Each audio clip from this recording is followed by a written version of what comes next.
너희 모든 일을 사랑으로 행하라. 형제들아, 스데바나의 집은 곧 아가야의 첫 열매요 또 성도 섬기기로 작정한 줄을 너희가 아는지라. 내가 너희를 권하노니 이 같은 사람들과 또 함께 일하며 수고하는 모든 사람에게 순종하라. 내가 스데바나와 브드나도와 아가이고가 온 것을 기뻐하노니 그들이 너희의 부족한 것을 채웠음이라. 함께 읽겠습니다. 그들이 나와 너희 마음을 시원하게 하였으니 그러므로 너희는 이런 사람들을 알아주라. 아멘. 자, 오늘 이 시간에는 잠시 중단했던 영토 지키기 주제의 설교를 다시 해보겠습니다. 자, 지금 제가 이제 안식년에서 돌아와 가지고 이 마태복음 6장 33절이 제게 이제 확 꽂혀서 예수님이 어쨌든 너희는 먼저 프라이오리티를 말씀하신 거잖아요. 너희는 먼저 그러시면서 그의 나라와 그의 의를 구하라 이렇게 말씀하신 데에는 남다른 뜻이 있으리라 생각하고, 이 내용이 우리의 삶과 신앙에도 우선순위가 되라는 뜻이구나. 이 내용이 우리 교회와 성도가 나아갈 방향으로 삼으라는 뜻이구나. 이렇게 저는 받고, 제가 그러면 그 의미가 뭘까? 그의 나라를 구한다는 말은 하나님의 나라를 말하는 것일 것이고, 구한다는 말은 추구한다는 뜻이라고 한다면 우리가 하나님의 나라를 추구한다는 말이 이게 뭘까? 그래, 하나님의 나라니까 일단 천국의 시민권부터 가지라는 뜻이겠지. 그렇게 생각을 하고 제가 이미 9번에 걸쳐서 천국 시민권 얻기 이런 주제로 말씀을 전했고요. 두 번째는 그분의 주권에도 순종하라는 뜻이겠지. 대한민국의 주권은 국민에게 있지만 하나님 나라의 주권은 하나님에게 있으니까 그 하나님의 주권을 인정하고 따르는 것도 하나님 나라를 추구하는 게 아닐까. 그래서 주권 따르기 이런 주제로 9번 이미 말씀을 드렸습니다. 그리고 세 번째, 하나님 나라에는 영토도 있을 텐데 하나님 나라의 영토는 그럼 뭘까? 그게 교회와 가정이다. 왜냐하면 이 두 공동체는 하나님이 직접 만드신 공동체라고 되어 있으니까요. 그러면 우리가 해야 될 일은 이 영토를 목숨 바치고 지키는 것, 교회를 지키고 가정을 지키는 것이 우리의 몫이겠구나 싶어서 영토 지키기 이런 주제로 오늘까지 7번 제가 설교하고 있는 중입니다. 특별히 교회에 대한 여러 가지 재미있는 비유를 여러분에게 좀 알기 쉽게 드리면서 교회는 병원이다, 교회는 학교다, 또 교회는 휴게소다, 그리고 교회는 집이다 이런 비유로 여러분에게 말씀을 드리면서, 그래서 교회는 없으면 안 되고 교회는 무너지면 안 되고 교회는 꼭 지켜줘야 한다. 자, 이것이 3주 전까지 제가 들었던 말씀입니다. 자, 그렇다면 이제 오늘부터는 다음 주에 이제 가정의 달도 있고 하니까 때마침 잘 됐다 싶은 게, 오늘부터는 교회의 중요성에 이어서 집의 중요성, 가정의 중요성에 대해서도 한번 설명을 좀 찬찬히 드려보려고 합니다. 결론부터 말씀드리면 우리의 가정도 집도 병원이 되었으면 좋겠고요, 학교가 되었으면 좋겠고요, 우리 집도 휴게소가 되었으면 좋겠고, 우리 집도 교회가 되었으면 참 좋겠습니다. 아멘입니까? 자, 이와 관련한 성경의 예들이 여러 개가 있어서 제가 매주 한 집안씩 끌어다가 여러분에게 한번 설명을 좀 해보려고 하는데, 자, 오늘 첫 번째 여러분에게 소개할 집은 스데바나라는 사람의 집입니다. 스데바나. 자, 오늘 15절 말씀을 우리 같이 한번 읽어볼까요? 15절 시작. 형제들아, 스데바나의 집은 곧 아가야의 첫 열매요 또 성도 섬기기로 작정한 줄을 너희가 아는지라. 자, 17, 18절도 시작. 내가 스데바나와 브드나도와 아가이고가 온 것을 기뻐하노니 그들이 너희의 부족한 것을 채웠음이라. 그들이 나와 너희 마음을 시원하게 하였으니 그러므로 너희는 이런 사람들을 알아주라. 따라합시다. 알아주라. 자, 참 좋은 얘기입니다. 스데바나의 집안이 얼마나 모범적인지 우리가 좀 배워야 할 것이 뭔지를 여러분과 함께 나눠보도록 하겠습니다. 자, 때는 2차 전도 여행을 바울이 하고 있을 때였는데요. 자, 지도를 한번 제가 보여드리면 사도 바울이 2차 전도 여행이 이제 저 지중해 연안을 중심으로 이제 2차 전도 여행이 이루어졌는데, 첫 번째 출발 다음 보시면 오른쪽 끄트머리가 그러니까 수리아 안디옥이란 말입니다. 여기가 파송 교회예요. 자, 거기서 이제 파송을 받아가지고 두 번째 전도 여행은 1차 전도 여행을 갔던 것을 거꾸로 갑니다. 그래서 더베, 루스드라, 이고니온, 비시디아 안디옥 거쳐서 저 왼쪽 끝에가 트로이 목마 있는 드로아라는 지역, 드로아. 자, 거기까지 이제 쭉 갔습니다. 자, 드로아에 갔는데 바울이 꿈에 어떤 걸 봤느냐 하면, 저 마게도냐 지방이라고 유럽 땅의 어떤 사람이 꿈에 나타나 가지고 바울 선생, 왜 터키만 복음을 전하냐? 유럽에도 건너와서 우리에게 복음을 좀 전해 달라. 이 얘기가 꿈에 나타나 가지고 아침에 일어나서 이건 하나님의 음성인가 보다 싶어 가지고 드로아에서 배를 타고 빌립보라는 곳을 갑니다. 자, 이 빌립보도 지금 가보면은 유럽에 바울이 첫 발을 내딘 기념비가 있어요. 기념비가 있거든요. 자, 그래서 그 빌립보에서 복음을 전해가지고 이제 빌립보 교회도 세워요. 교회도. 자, 그리고 나서 이제 왼쪽으로 이동하면 데살로니가가 있는데, 그 데살로니가에도 가서 복음을 전해서 사람들이 잘 받아들여가지고 데살로니가 교회도 세우게 됩니다. 자, 그 다음은 베레아라는 곳을 갑니다. 이 베레아 지역도 가가지고 열심히 복음을 전했더니 하나님께서 은혜를 주셔서 베레아 교회도 세울 만큼 전도가 잘 됐습니다. 자, 여기까지. 근데 그 다음이 뭐냐면 아가야 지방의 저 노란색 아가야 지방이라고 하는 것은 경기도, 강원도, 충청도 같이 도 이름이고요. 거기에 시가 아테네라는 시가 있었습니다. 성경에는 아덴, 지금 우리가 아테네라고 그러죠. 이 아테네에서도 복음을 전하면 잘 될 줄 알았는데 여기서 실패를 한 겁니다. 빌립보나 데살로니가나 베레아에서는 잘 돼서 교회까지 세웠는데 이상하게 아테네에서는 전도가 안 돼요.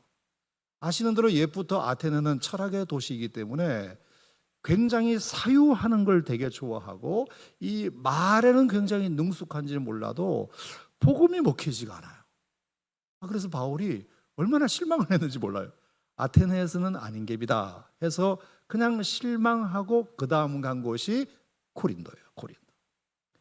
자, 고린도에 와서 이제 복음을 전하려고 이제 이렇게 하고 있는데, 고린도에 와서 느닷없이 계획도 없고 기대하지도 않았던 놀라운 소식을 하나 듣게 된 겁니다. 그게 뭐냐면 고린도에 살고 있는 스데바나라는 사람이 자기가 아테네에서 복음을 전해서 한 사람도 받아들이지 않는 그때 이 스데바나가 사업차 갔는지 일 보러 갔는지 몰라도 고린도에서 아테네로 출장을 간 거예요. 마침 그 출장을 갔을 때 먼 발치에서 사도 바울의 설교를 들은 겁니다. 들은 거예요. 그리고 가슴이 뜨거워져 가지고 고린도 집으로 돌아와서는 자기 아내와 자식들과 심지어 친척들과 종들에게까지 자기가 들은 그 복음을 전했던 거예요. 그리고 가족이 다 예수를 믿어버렸어. 할렐루야.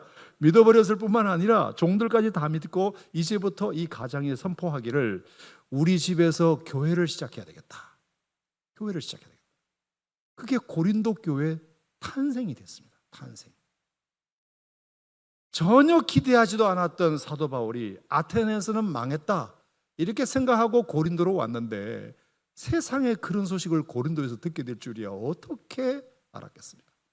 너무 감사한 거죠.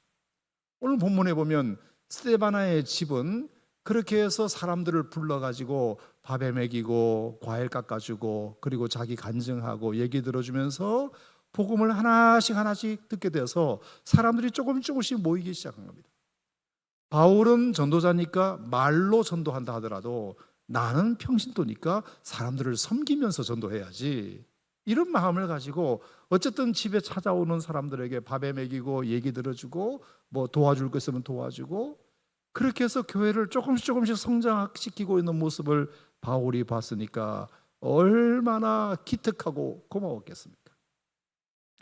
물론 사도행전 18장에 보면 이 스데바나 외에도 고린도에는 힘드는 일꾼들이 더러 계셨습니다. 예컨대 업이 같다는 이유로 만난 브리스길라와 아굴라 부부도 신실한 부부였고, 마게도냐로부터 내려온 디모데와 실라의 합류도 힘이 되었고, 이미 하나님을 경외하고 있던 디도 유수도도 그러하고, 고린도에서 전도해서 새로 믿게 된 회당장 그리스보도 너무 고마운 동력자들이었지만, 바울에게 정말로 기뻤던 대상은 말씀드린 대로 아테네에서 실망하고 내려왔는데 그 자리에 스데바나가 있었고, 와서 가족들을 전도했고, 그리고 성도들 초청해서 밥에 먹이고 성도들을 섬기면서 교회를 키워가고 있는 고린도 교회의 태생, 고린도 교회를 시작한 스데파나의 소식을 듣고 얼마나 감사했죠.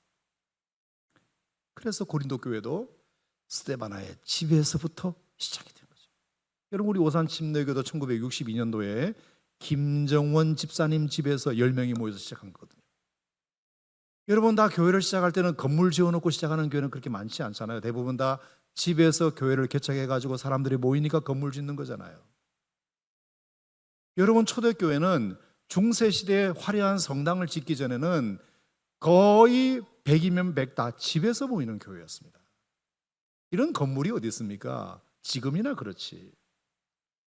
그러니까 교회의 중심이 집에서 건물로 옮겨간 거지, 사실은 집이 교회였어요. 그러니까 이것은 어떤 패단도 있는데 뭐냐 하면, 그러니까 우리 집은 교회가 아니고 저기가 교회야, 이렇게 생각하게끔 만든 패단이 생겼어요. 저 건물이 교회고 우리 집은 교회랑 상관없는 곳인 것처럼. 여러분, 아닙니다. 다음에 제가 예를 들어 드릴 초대교회를 보면 다 집이 교회였어요. 자, 예컨대 데살로니가 교회는 사도행전 17장 5절에 보면 야손의 집에 침입하여 그들을 백성에게 끌어내려고 이렇게 됐습니다. 야손의 집이 데살로니가 교회였단 말입니다. 두 번째, 드로아 교회도 사도행전 20장 8절에 보면 그 주간의 첫날에 우리가 떡을 때려 하여 모였더니, 그 주간의 첫날에 드로아 사람들이 이름을 알 수 없는 어떤 집에 모여서 예배를 드렸다. 그게 드로아 교회예요.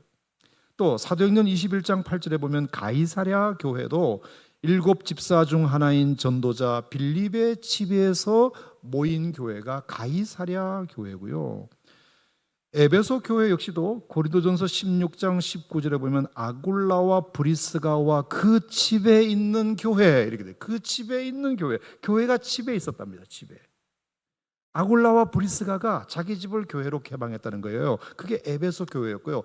아굴라와 브리스가는 신앙이 좋아가지고 또 하나 교회를 만들었어요. 자, 로마서 16장 6절에 보면 나의 동력자들인 브리스가와 아굴라에게 문안하라.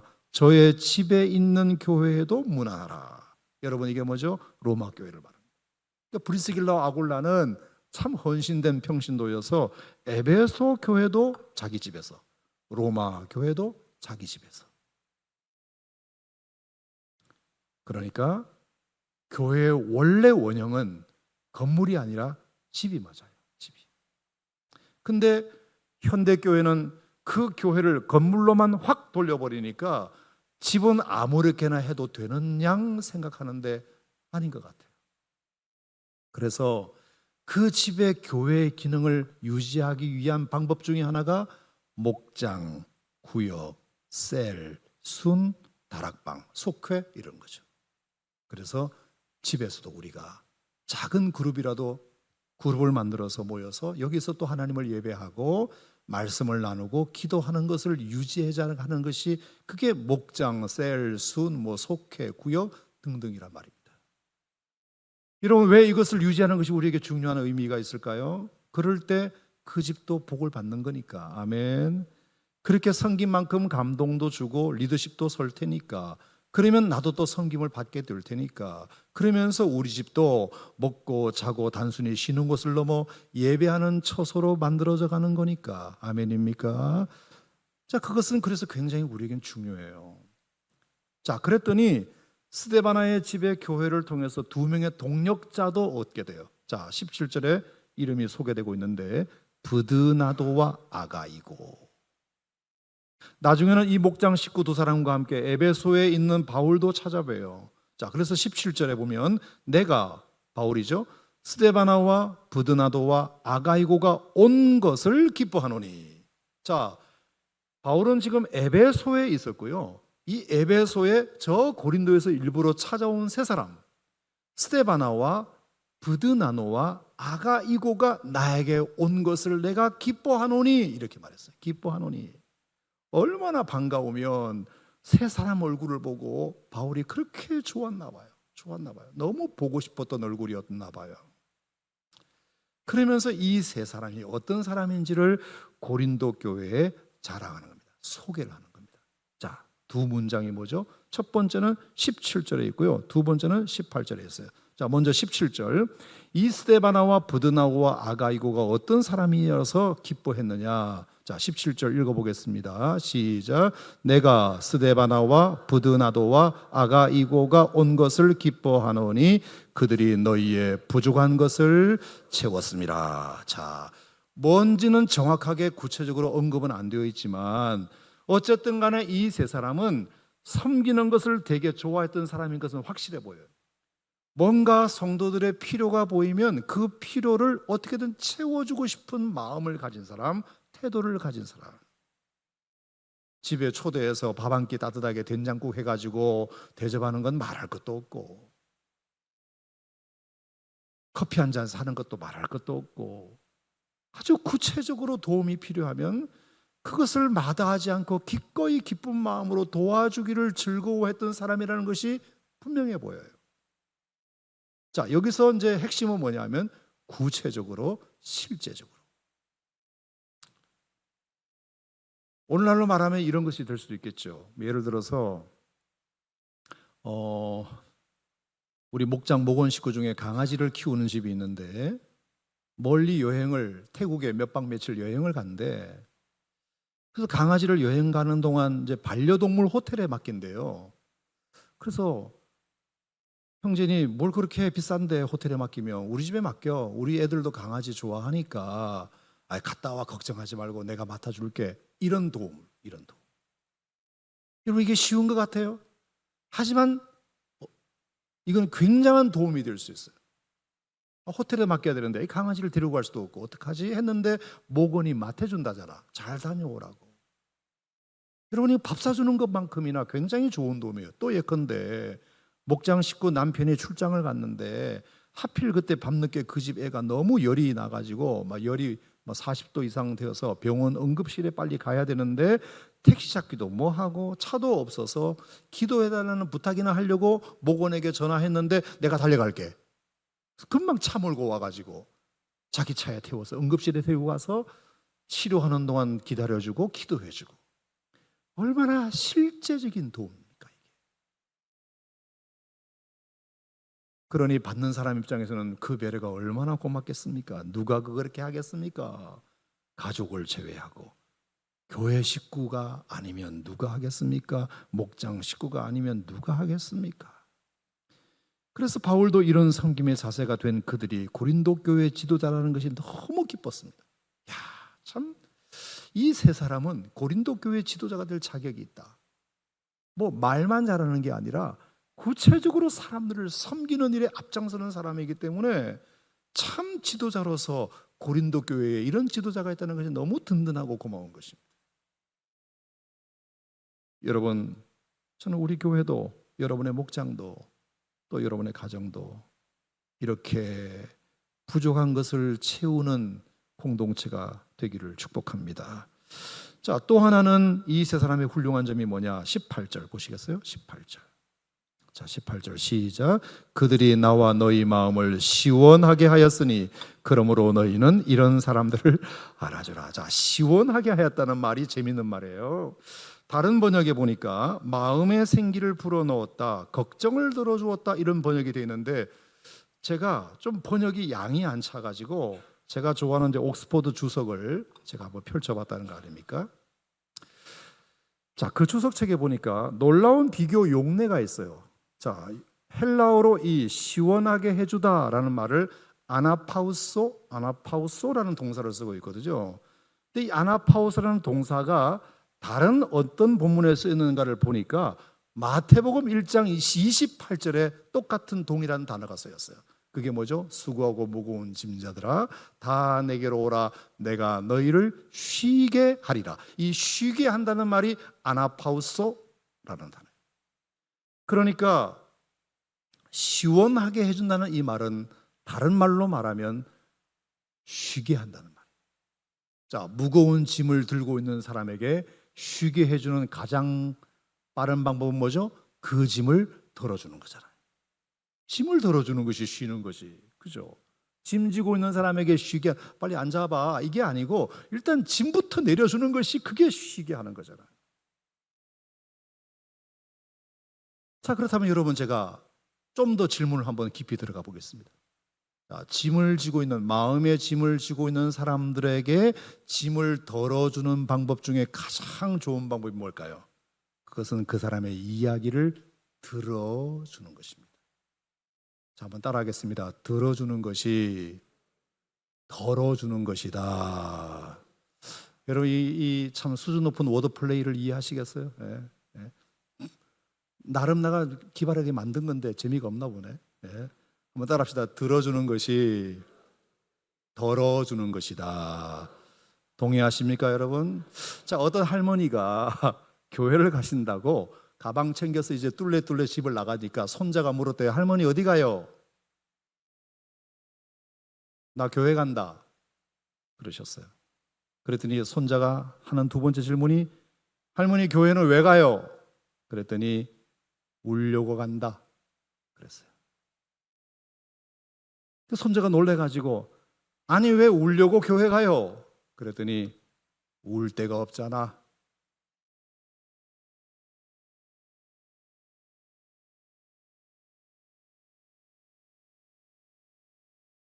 울 데가 없어서 그래.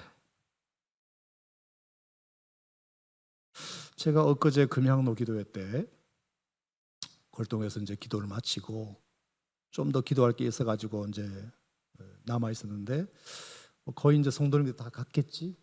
그리고 이제 나오는데 아직 안 가신 분이 한 두 분 계시더라고요. 여러분 금양로 기도에 나오셔가지고 그렇게 담임 목사보다 더 오래 기도하는 사람은 특별히 문제가 있는 분이에요. 뭔가 사연이 있는 분입니다. 그죠? 그래서 제가 이렇게 쑥 지나가는데 울고 계신 거예요. 눈물 흘리는 소리가 들려요. 우는 소리가 들려요. 깜깜해가지고 제가 누군지는 몰라요. 그리고 무슨 사연이 있는지도 몰라요. 근데 울고 있었던 것은 확실해요. 제가 그걸 보고 무슨 생각이 첫 번째 들었냐면은 자매님 속으로 그래도 교회 와서 우시니까 감사해요. 제가 속으로.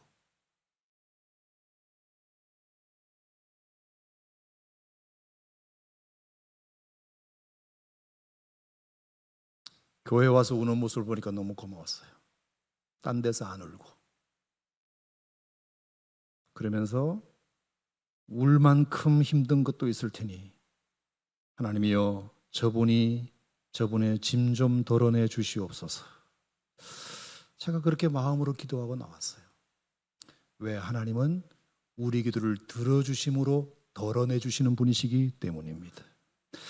우리가 아는 찬송가에도 보면은 내 모든 시험 무거운 짐을 이런 노래가 있어요. 내 모든 시험 무거운 짐을 주 예수 앞에 아뢰이면 근심에 쌓인 날 돌아보사 내 근심 모두 맡으시네 주께서 친히 날 구해 주사 내 대신 짐을 져주시네 무거운 짐을 나 홀로 지고 견디다 못해 쓰러질 때 불쌍히 여겨 구원해 줄 이 은혜의 주님 오직 예수.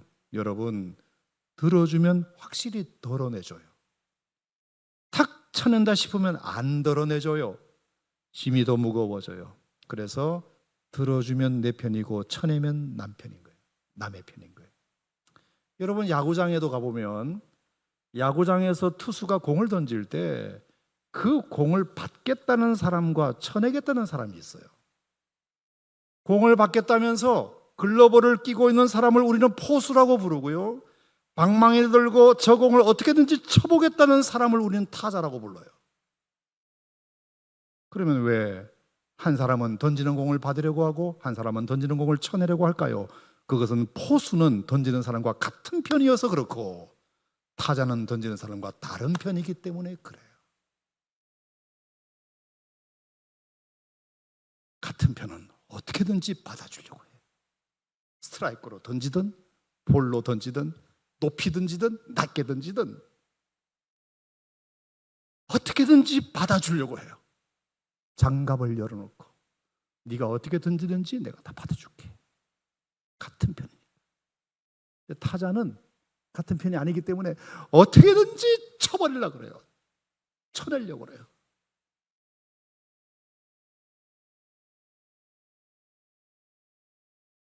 여러분의 가정은 어떤가요? 여러분의 목장은 어떤가요? 받아주나요? 쳐내나요? 가중되나요? 가벼워지나요? 덜어주나요? 더 얹어주나요? 어떤 어려움도 얘기할 분위기인가요? 말했다가는 핀잔 듣는 분위기인가요? 말하면 끝까지 비밀 지켜주는 분위기인가요? 말하면 금방 소문낼 분위기인가요?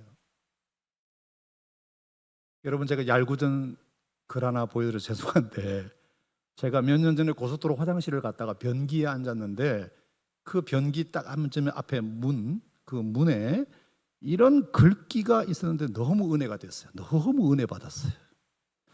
저를 소중히 다뤄주시면 오늘 제가 본 것에 대해 아무에게도 말하지 않을 것을 약속합니다. 변기 올림. 저기다가 기와 올 자에 또 숫자를 써 변기수 올림 이렇게 또 장난쳐 놓은 사람이더라고요. 변기수 올림. 여러분 얄궂은 글 보여드려서 죄송한데 세상에 변기조차도 더러운 거 다 받아주겠다는데, 물 싹 내려서 없애주겠다는데, 비데로 닦아주겠다는데, 받고도 내가 아무한테도 말하지 않겠다는데 얼마나 교회는 말이 많은지, 비밀 안 지켜주는지. 심지어 하나님 말씀보다 사람 말이 더 많아요. 사람 말이 하나님 말씀에 묻혀야 되는데 하나님 말씀이 사람 말에 묻혀버려요. 예배 끝나고 집에 갈 때 하나님 말씀이 돌아가는 상황 속에 그 마음에 남아야 되는데 사람한테 쓰는 잡다한 말이 예배 끝나고 집에 갈 때 남아있어요. 그래서 성질 나서 돌아가요. 이건 아닌 것 같아요. 다행히 우리 교회는 아니니까 내가 큰 소리 치는 거예요. 그러면 안 돼요, 여러분. 그래서 어느 교회는 소문실명제가 있다네요. 소문실명제 들어보셨어요? 하도 나쁜 말을 사람들이 옮기는 사람들이 많으니까 담임 목사님 어느 날 강단에서 선포했대요. 이제부터 누가 남 얘기를 안 좋게 하거들랑 누가 그렇게 말하더냐고 꼭 물어보래. 누가? 그래서 만약에 물었는데도 아니 그건 알 필요 없고 그러면 shut the mouth 그렇게 말하래요. 그리고 그 사람하고 상종도 하지 말래요. 앞으로. 오죽하면 그랬겠습니까? 소문실명제.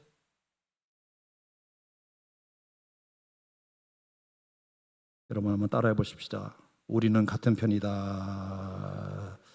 아멘. 같은 편이면 받아줘야 돼요. 받아줘야지. 포수는 투수와 같은 편이잖아. 그럼 받아줘야지. 그래야 목장에서도 교회에서도 집에서도 자유롭게 편하게 부끄러운 것도 다 얘기할 수 있지 않겠습니까? 자, 창세기에 아직 죄 짓지 않은 아담과 하와의 상태를 뭐라고 표현했죠? 벌거벗었으나 아담과 하와가 부끄러워하지 아니하더라. 여러분 어떻게 벌거벗었는데 부끄러우지 않을 수 있어요? 부끄럽지 않는 환경이 되니까 벌거벗을 수 있다는 말이에요. 부끄럽지 않는 환경을 만들어줘야지. 그래야 사람들이 벌거벗지. 내 속 얘기도 다 할 수 있는 것이. 여러분 우리 교회도 우리 집도 우리 목장도 다 그렇게 되어야 할 줄로 믿습니다. 그래서 목장은 특별히 정서를 나누는 곳입니다. 그래서 좋은 감정을 먹는 감정 음식점이고요, 안 좋은 감정은 버리는 감정 화장실이에요. 우리 집도 교회도 목장도 그래야 돼요. 좋은 감정을 그 감정 음식점에서 먹어야 돼요. 참 이게 사랑도 먹고 격려도 먹고 위로도 먹고 좋은 감정들 먹을 게 얼마나 많아요. 그것도 다 우리가 먹고 살아야 되잖아요. 근데 안 좋은 감정은 버리는 화장실도 돼야 돼요. 거기서 버려야 돼요. 그럼 누군가 화장실이 되어줘야지. 비밀로 해드리겠습니다. 마음껏 하십시오. 제가 비대로 닦아드리겠습니다. 이런 상황이 되어야 되잖아요. 물론 표현하는 사람도 지켜야 할 것은 있어요. 제가 이렇게 해보니까 첫 번째, 자기가 어려운 걸 말할 때 I 메시지로 하면 좋을 것 같아요. 제가 생각할 때 누구 실컷 욕도 할 수 있고 나쁜 얘기도 할 수 있는데, 그래서 내가 속상해 이렇게 말하는 거예요. 그래서 내가 너무 힘들어, 그래서 내가 너무 화가 났어 이렇게, 그래서 내가 너무 억울해 이렇게 반드시 끝말은 I 메시지가 좋은 것 같아요. 그러면 듣는 사람이 조금 잘 들릴 수가 있어요. 이해하셨죠? 두 번째는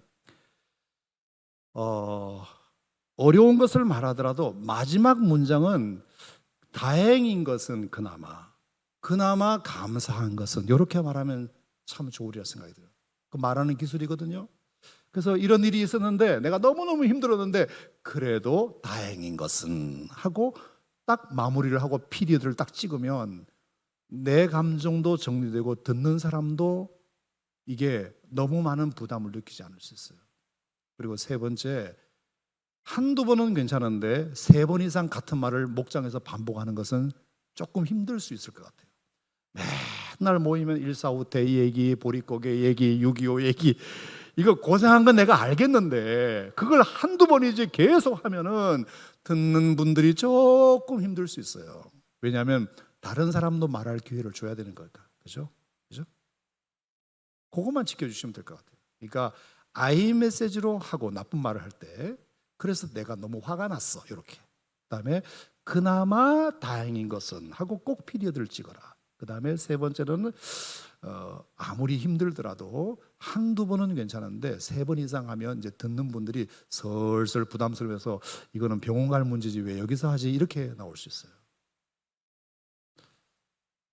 자, 제가 드리고 싶은 말씀은 공동체이기 때문에 어쨌든 간에 기본적으로 받아주는 것은 우리가 해야 될 일이고, 그러면 우리가 입장 받고 또 생각해 보면 얼마든지 그런 것은 다 조정할 수 있다 생각합니다. 자, 오늘의 결론은 요한복음 11장 말씀으로 결론을 내리겠습니다. 자, 요한복음 11장 한번 보실까요? 요한복음 11장. 자, 요한복음 11장에 보면 예수님께서 나사로가 죽은 지 나흘 만에 나타나셨어요.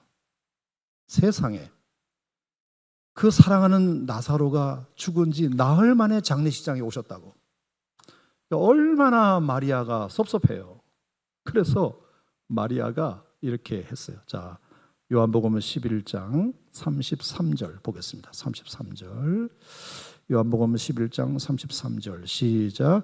예수께서 그가 우는 것과 또 함께 온 유대인들이 우는 것을 보시고 심령에 비통히 여기시고 불쌍히 여기사 이르시되 그를 어디 두었느냐 이르되 주여 와서 보옵소서 하니 예수께서 눈물을 흘리시더라. 참 성경에 흔치 않는 표현 중에 하나, 예수님이 눈물을 흘리셨대요.